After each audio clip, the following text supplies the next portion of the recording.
আসসালামু আলাইকুম প্রিয় দর্শক, অন্য মঞ্চ অনুষ্ঠানে আপনাদেরকে স্বাগত জানাচ্ছি।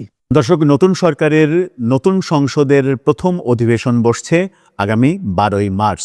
প্রথম অধিবেশন বসার ক্ষেত্রে এখনও অনেকখানি জটিলতা রয়েছে। প্রথম অধিবেশনে কে সভাপতিত্ব করবেন এই ব্যাপারটা এখনও ফয়সালা হয়নি, হয়তো ফয়সালা করে নেবে নতুন সরকার। সেখানে রাষ্ট্রপতি ভাষণ দেবেন। খুবই অপেক্ষা করছে অনেক মানুষ যে শেখ হাসিনার নিযুক্ত রাষ্ট্রপতি বিএনপির সরকারের আমলে তার ভাষণে কি বলেন, কারণ ভাষণ তো সাধারণত দলের পক্ষ থেকে লিখে দেয়া হয়, সেটাই তিনি পাঠ করেন শুধু। সেখানে শাহাবুদ্দিন সাহেবের মুখ থেকে ফ্যাসিস্ট শেখ হাসিনা, ফ্যাসিস্ট স্বৈরাচারী সরকার, এই শব্দগুলো শোনা যাবে কিনা, এই আলোচনা সামাজিক যোগাযোগ মাধ্যমে শুরু হয়ে গেছে। আমরা সেই আলোচনায় যেতে চাই না, আমরা যেতে চাই স্পেসিফিক আইনি আলোচনায়। বাংলাদেশের দুটি গণমাধ্যম, আজকের পত্রিকা এবং চ্যানেল আই, একটা দুর্দান্ত খবর বাইরে এনেছে। সেই খবরে যেটা জানা যাচ্ছে, সেই খবরটা প্রফেসর ইউনূস সরকারের জন্য চরম ভয়াবহ ব্যাপার হতে পারে। কি ভয়াবহ ব্যাপার হতে পারে? প্রফেসর ইউনূস সরকারের আমলে নেয়া সিদ্ধান্ত বেশিরভাগই উঠছে না নতুন সংসদে। অর্থাৎ প্রফেসর ইউনূসের আমলে যত সিদ্ধান্ত, তার সামান্য কয়েকটা, যেগুলো সরকার পাশ না করলে দেশ চালাতে সমস্যা হবে, আইনি জটিলতা তৈরি হবে দেশ চালাতে, অর্থনৈতিক জটিলতা তৈরি হবে, এরকম একান্ত প্রয়োজনীয় ব্যাপারগুলো ছাড়া কোনো কিছুই সংসদে উঠছে না। বিএনপির ঘনিষ্ঠ সূত্রের বরাত দিয়ে এই দুটো পত্রিকা এই তথ্য নিশ্চিত করছে।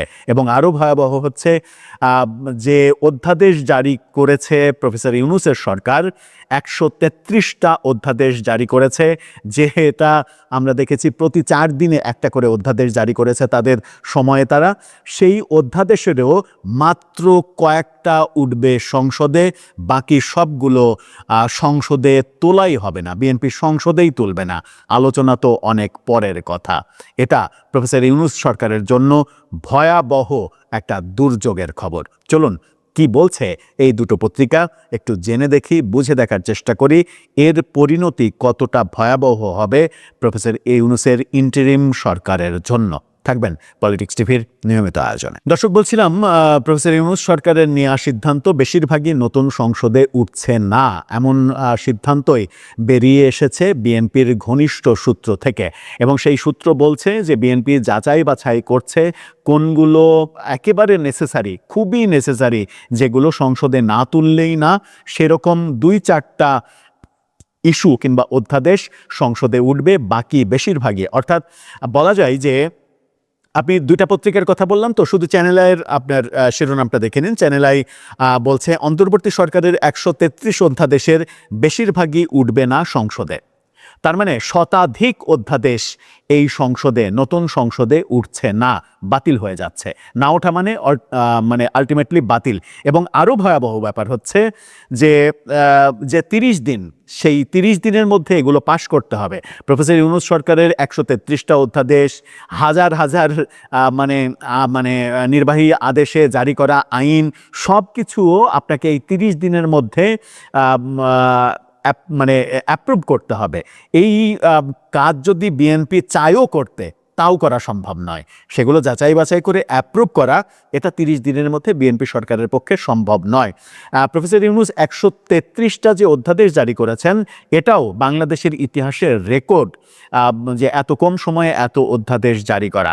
এর আগেও আমরা দেখেছিলাম যে এরশাদ সরকারের আমলে সামরিক শাসন জারি করে, সংবিধান স্থগিত করে যে সকল অধ্যাদেশ জারি করেছিলেন তিনি, আদালতে প্রায় সব অধ্যাদেশই বাতিল করে দেওয়া হয়েছিল। এবং শুধুমাত্র যেগুলো হয়ে গেছে মানে কি, যে ধরেন আপনি মাংস কেটে ফেলেছেন, গরু কাটা হয়ে গেছে, মাংসও পিস পিস করা হয়েছে, এখন যদি আপনাকে বলা হয় আমি আস্ত গরু চাই, তাহলে আপনি তো আর চেয়েও পাবেন না। সুতরাং ওই জায়গায় আর করার কিছু নেই, আস্ত গরু ফিরিয়ে আনার কোনো উপায় নেই। কাজলের সেই কৌতুকের কথা মনে আছে? যারা একটু আমাদের মতো বয়স্ক, তাদের হয়তো মনে আছে যে কলা একটা ছেলেকে খেতে দিয়েছে, কলা দিয়েছে, তাকে তারপরে বলছে কলা ছুলে দাও, তারপরে ছুলে দিল, তখন আবার ছেলেটা বলছে যে বেশি ছুলে দিলে কেন, এখন বুঝিয়ে দাও। তো এই যে পুরো কলা ছুলে দিলে কেন, এখন বুঝিয়ে দাও। কলা ছোলার পরে কলা আর বুঝায়ে দেয়া যায় না। সুতরাং ওই যে কলা ছোলা হয়ে গেছে, কলার খোসা তুলে ফেলা হয়েছে, ওই খোসা আর কলার সঙ্গে লাগানো যায় না যেগুলো, শুধুমাত্র সেগুলোই তখন আদালতে বলা হয়েছিল যে এগুলো করার কিছু নেই, এগুলো যেহেতু হয়েই গেছে সেহেতু এগুলোর কার্যকারিতা দিয়ে দেয়া হলো। প্রফেসর ইউনূসের আমলের অধ্যাদেশ এবং আইনের ব্যাপারগুলোতেও এই দৃশ্য দেখা যেতে পারে বলে বিএনপির ঘনিষ্ঠ সূত্র থেকে ইনফরমেশন বের করেছে আজকের পত্রিকা এবং চ্যানেল আই। তারা বলছে, অন্তর্বর্তী সরকারের আমলে জারি করা 133 অধ্যাদেশের বেশিরভাগই আইনে রূপান্তর হচ্ছে না। ওই অধ্যাদেশগুলোর মধ্যে মাত্র কয়েকটি বাদে বাকিগুলো অনুমোদন বা আইনে রূপান্তরের জন্য জাতীয় সংসদে তুলবেই না বিএনপি। দায়িত্বশীল সূত্র এই তথ্য নিশ্চিত করেছে। ত্রয়োদশ জাতীয় সংসদের প্রথম অধিবেশন বসবে 12ই মার্চ। 30 দিনের মধ্যে অধ্যাদেশগুলোকে আইনে রূপান্তর করতে হবে, তা না হলে অধ্যাদেশগুলো স্বয়ংক্রিয়ভাবে বাতিল হয়ে যাবে। সূত্র বলছে, বিগত অন্তর্বর্তীকালীন সরকারের জারি করা বেশিরভাগ অধ্যাদেশ স্বয়ংক্রিয়ভাবে বাতিলের পথেই হাঁটছে বিএনপি সরকার। যেগুলো আইনে পরিণত করা হবে সেগুলো যাচাই বাছাই চলছে। যাচাই বাছাই শেষে তালিকা চূড়ান্ত করে প্রধানমন্ত্রীর কাছে উপস্থাপন করা হবে। অধিবেশন বসার আগে যেসব অধ্যাদেশ আইনে পরিণত করার সিদ্ধান্ত হবে তার খসড়া চূড়ান্ত করা হবে। অর্থাৎ বিএনপি এরই মাঝে কমিটি গঠন করে ফেলেছে যে অধ্যাদেশ সহ বিভিন্ন আইন কানুন যেগুলো প্রফেসর ইউনূস নির্বাহী আদেশে অনেক কিছু করেছে সেগুলো যাচাই বাছাই করছে। যাচাই বাছাই করে একান্তই প্রয়োজন, নেসেসারি, এখানে বলাও হয়েছে যে অর্থনৈতিক ব্যাপারগুলো ছাড়া, একেবারে রাষ্ট্র পরিচালনার ক্ষেত্রে অর্থনৈতিক ব্যাপারগুলো ছাড়া বাকি সবগুলোই বাতিল হয়ে যেতে পারে। এবং তার মধ্যে অন্যতম হচ্ছে গণভোটের যে অধ্যাদেশ সেটা বাতিল হয়ে যেতে পারে। জুলাই সনদ পাশ করার যে অধ্যাদেশ, জুলাই সনদ বাস্তবায়ন আদেশ, সেটা বাতিল হয়ে যাচ্ছে। এরকম সহ অনেক কিছুই বাতিল হয়ে যাচ্ছে বলে আমার কাছে মনে হয়েছে এই নিউজটা পড়ে। এবং এই নিউজে যেটা বলা হয়েছে সেটা হচ্ছে যে সরকার একেবারে অর্থনৈতিক ব্যাপারগুলো ছাড়া, যেগুলো রাষ্ট্রের জন্য প্রয়োজন কিংবা এখন আর ওইগুলো নিয়ে করার কিছু নাই, এগুলো ছাড়া বাকি কোনো অধ্যাদেশ কিংবা কোনো আইন ব্যাপারেই আগ্রহী না বিএনপি সরকার। প্রফেসর ইউনূসের নেয়া তড়িঘড়ি করে নেয়া সিদ্ধান্তগুলো বাস্তবায়নে আগ্রহী না। তাহলে কি অবস্থা হবে? তাহলে যেটা হবে, মানে একটা ব্যাপার তো রয়েছে, ধরেন আপনি রাষ্ট্রপতির অধ্যাদেশ দেওয়ার ক্ষমতা নেই গণভোট সম্পর্কে, আপনি গণভোটের অধ্যাদেশ দিয়ে দিয়েছেন। রাষ্ট্রপতির অধ্যাদেশ দেওয়ার ক্ষমতা নেই, জুলাই সনদ বাস্তবায়ন হয়ে গেল, এই অধ্যাদেশ দেওয়ার ক্ষমতা নেই, কারণ সংবিধানের বাইরে, সংবিধানকে ভায়োলেট করে সংবিধানের বাইরে এমন কিছু অধ্যাদেশ দেওয়ার ক্ষমতা রাষ্ট্রপতির নেই। সেগুলোও দেয়া হয়েছে, সেগুলো তো বিএনপি চাইলেও সংসদে পাশ করতে পারবে না। পাশ করবে কিভাবে, সেটা তো একটা বড় প্রসঙ্গ। সুতরাং আমার মনে হচ্ছে যে নতুন সরকারের 30 দিন যাওয়ার পরেই প্রফেসর ইউনূসের ব্যাপারে যে অভিযোগগুলো আসছে চতুর্দিক থেকে, অনেকেই অনেক ধরনের হুমকি ধামকি দিচ্ছেন, মামলা করবেন, এই রাষ্ট্রদ্রোহী মামলা করবেন, সংবিধান লঙ্ঘনের মামলা করবেন, অনেক কিছু করবেন বলে যে ঘোষণাগুলো আসছে, আমার মনে হয় যে এই ঘটনাগুলো ঘটতে থাকবে আরও বেশি নতুন সংসদের 30 দিন মেয়াদ পার হয়ে যাওয়ার পরে। তখন যে ব্যাপারগুলো, যে আদেশগুলো, প্রফেসর ইউনূসের দেয়া আদেশগুলো বাতিল হয়ে যাবে, বেআইনি হয়ে যাবে, সেই আদেশগুলো নিয়ে একের পর এক আদালতে বিভিন্ন জনকে যেতে দেখলেও আমরা অবাক হব না। এই ব্যাপারের মধ্যে যেগুলো রয়েছে সেগুলো যদি আপনি চ্যানেলের রিপোর্ট কিংবা আজকের পত্রিকার রিপোর্টটা পড়েন তাহলে আপনারও পিলে চমকে যাবে। সেখানে অনেক কিছু বলা হয়েছে, অনেক কিছু বলে একই কথা শুধুমাত্র ওই সারাংশ আর ভাব সম্প্রসারণের মতো করে বলা হবে। আপনাকে মূল আলোচনার সারাংশটা বলে দিলাম যে বিএনপি প্রফেসর ইউনূসের নেয়া সিদ্ধান্তের বেশিরভাগই সংসদে তুলছেই না। আলোচনা করে বাদ দেওয়া তো অনেক দূরের কথা, তুলছেই না। এর একটা বড় কারণ বাস্তবিক অর্থেই রয়েছে, সেটা হচ্ছে যে মাত্র 30 দিনে প্রফেসর ইউনূসের এত কর্মযজ্ঞের বৈধতা দেয়া, আলোচনা করে পর্যবেক্ষণ করে বৈধতা দেয়া, সংসদে দীর্ঘক্ষণ ধরে আলোচনা করা, এটা সম্ভব নয়। শুধুমাত্র 133টা অধ্যাদেশ সেটা আলোচনা করে কার্যকর করার ঘোষণা, মানে হ্যাঁ ভোটে জয়যুক্ত হলো এটা পর্যন্ত আসতে প্রতিদিন 4.5টার মতো করে অধ্যাদেশ আপনাকে পাশ করতে হবে যদি 30 দিন একটানা সংসদ চলে, একদিনও যদি বিরতি না দেয়া যায়। Is it possible? Never ever, কখনোই সম্ভব না, এবং সেটা হচ্ছেও না।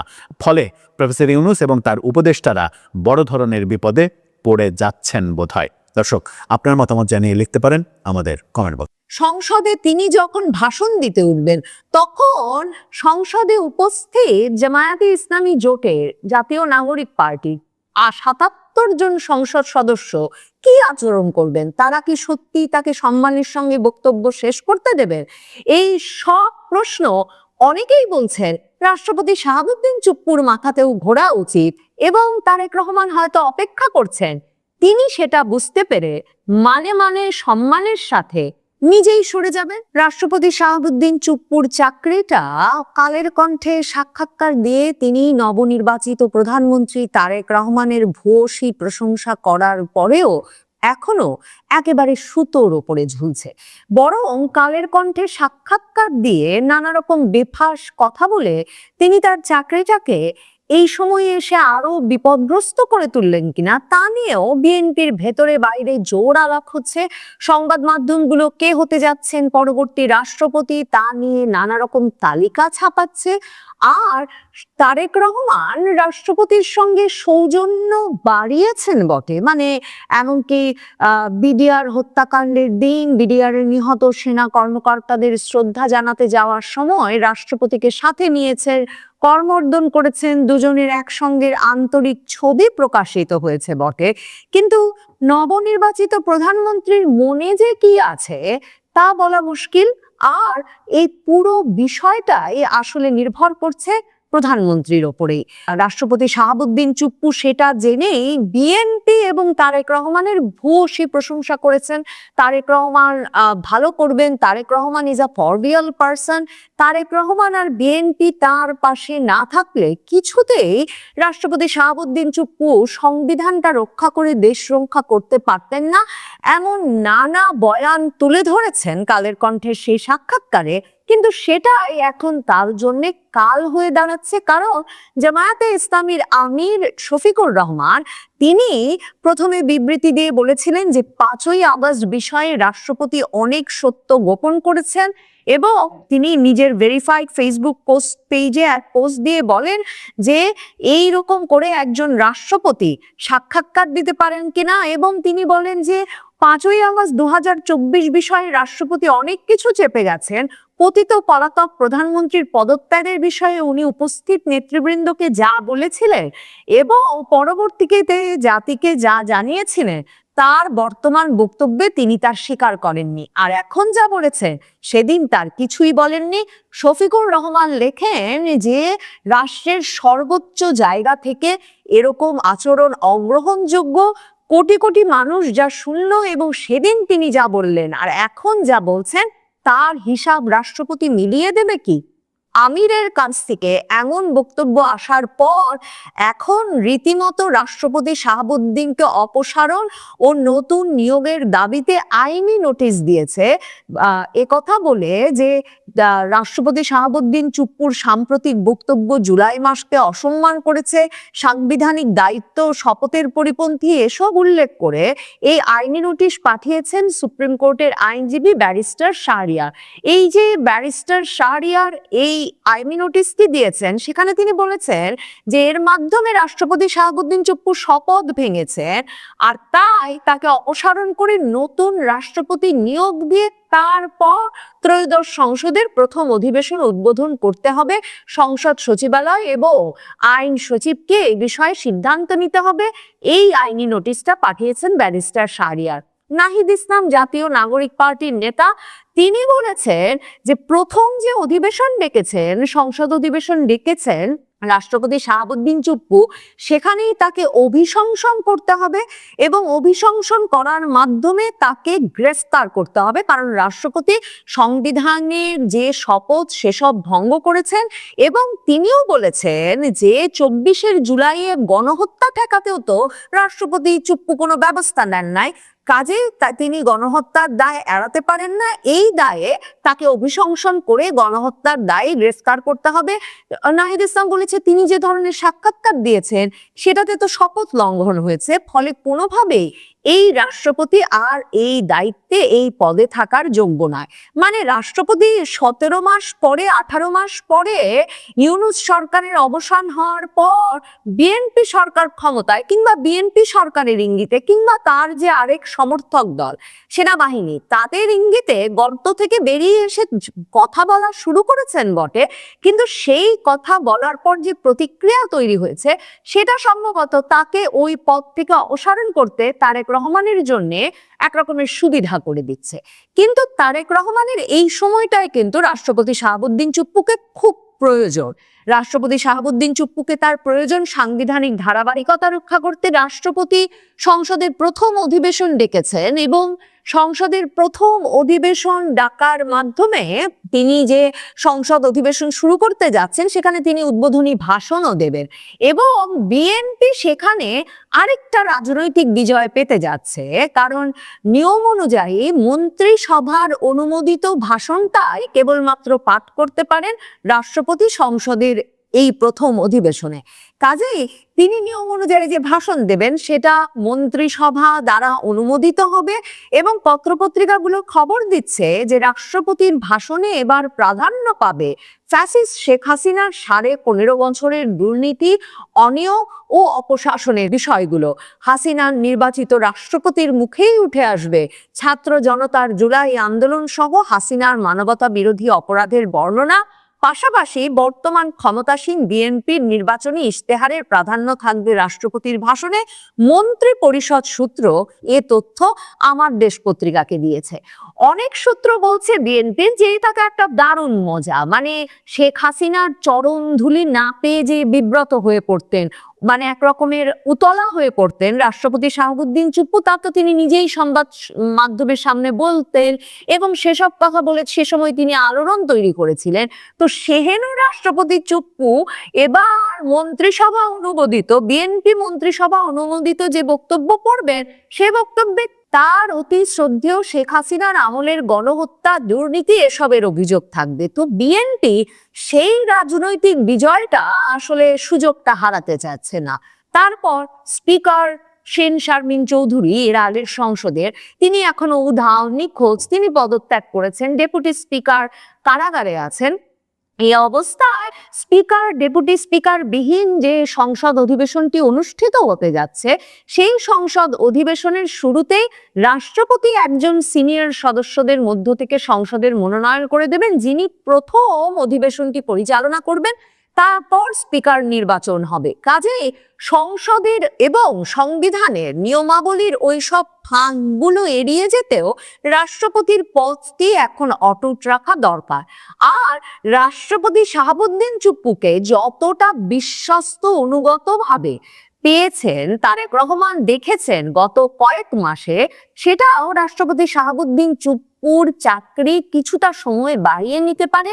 এই জোর আলোচনা যেমন বিএনপির ভেতরে বাইরে আছে, তেমনি এই আলোচনা আছে যে দ্রুত এই রাষ্ট্রপতিকে সরিয়ে বিএনপির বর্ষীয়ান নেতাদের মধ্য থেকে কাউকে নির্বাচিত করতে যাচ্ছেন তারেক রহমান।